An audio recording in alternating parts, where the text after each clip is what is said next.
Before we proceed to writing a critical paper, we need to understand what is the meaning of critical thinking and how are we going to use it into critical writing.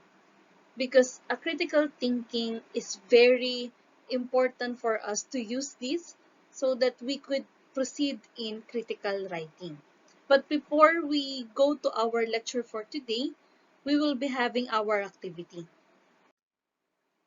Okay, so let's imagine ourselves that we are in a campaign period. So who will you vote for the mayor? So on the next slide, I will be presenting you two candidates. So I want you to come up with the decision on who will you choose for becoming a mayor. Okay, so vote for Miss Anna. So who is Miss Anna? She comes from a long line of public servants. Her mother was a former representative of the 3rd District of Province. Her father, a former senator. Public service runs in her blood.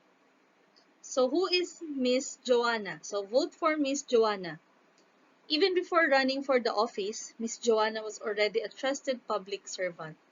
She was president of the Youth for Tomorrow Foundation, which has received international recognition for its work in empowering the youth.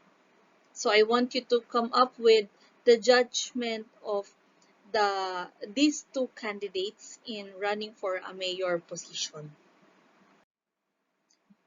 So for Miss Anna, her heart is with the masses. Anna's grandparents were but poor fisherfolk, but through sheer hard work and faith in God, they were able to send their children to school. For Miss Joanna, her promise for tomorrow, Miss Joanna will continue to work in empowering the youth through livelihood and educational programs. So, feel free to share on the chat box who will you vote for the upcoming mayor in the next election. So, write Miss or type Miss Anna on the chat box if you choose her, or type Miss Joanna if you choose her as your candidate for the upcoming election. I'll be giving you a few seconds to share your answers.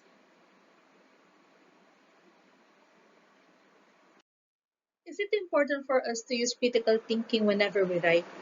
Of course, the answer is yes. So how do we define the word critical thinking?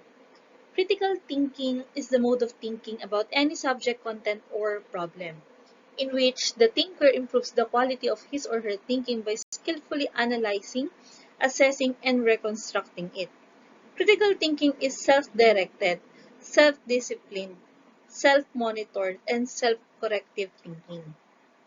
So this is also considered as the intellectually disciplined process of actively and skillfully conceptualizing, applying, analyzing, synthesizing, and or evaluating information gathered from or generated by observation, experience, reflection, reasoning, or communication as a guide to belief and action. So what are the examples of critical thinking? For example, a triage nurse analyzes the cases at hand and decides the order by which the patient should be treated. Another example is a plumber evaluates the materials that would best suit a particular job. And another example is an attorney reviews evidence and devises a strategy to win a case or to decide whether to settle out of court. So therefore, critical thinking involves the following words as stated on the PowerPoint presentation, such as analyze, infer, evaluate, interpret, generate, and reasoning. So to make it short, critical thinking involves a deep judgment to a certain thing.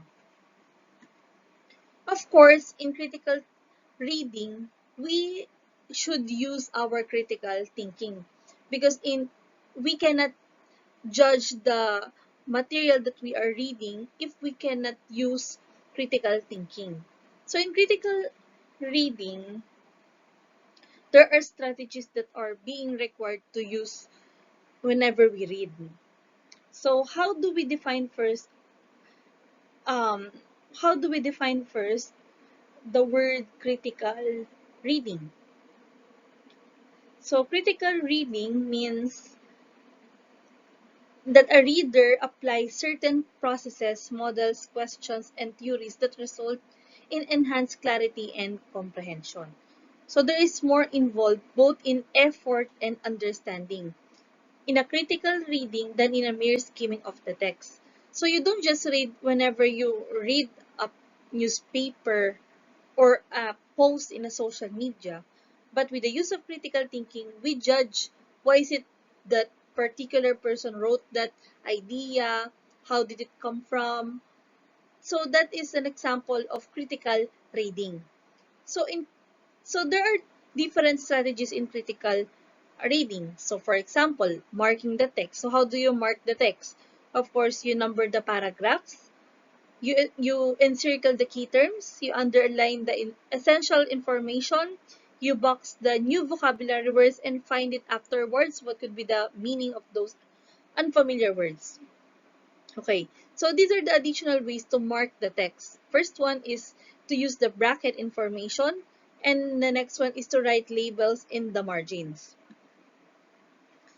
Of course, critical reading can, as long as we um, enhance our critical thinking into critical reading, the final destination of ourselves is to know how to apply these two, um, critical thinking and reading, into critical writing.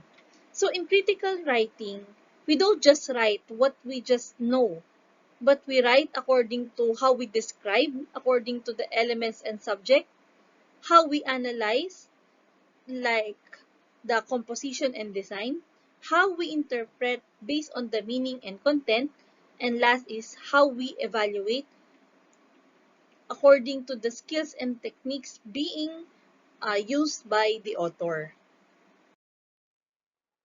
On the previous lesson, we were able to define what a reaction paper is. And in our today's session, we will compare the difference between a critic paper and a reaction paper. So what is a critic paper? So it assesses or evaluates the merits of a piece of work. So it could be a positive or negative or both criticism. So the writer here usually judges objectively using the criteria. So how do we define the word objectively?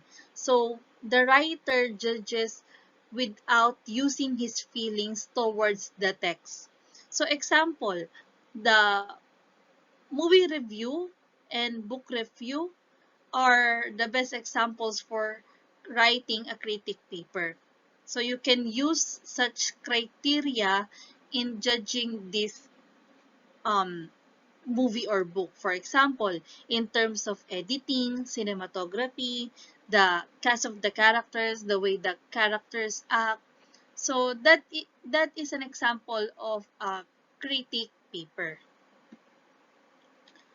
A reaction paper is usually, it presents all about the evaluation of the work as well as the feelings and experiences related of the writer related to the subject or topic. So for example, whenever we watch a movie, of course we can definitely um, relate to the situation on the movie or um, in the book that we are reading. So we usually respond or we usually react. For example, oh, I could relate with this with her feelings, just like that. So that is your reaction as a reader. Okay?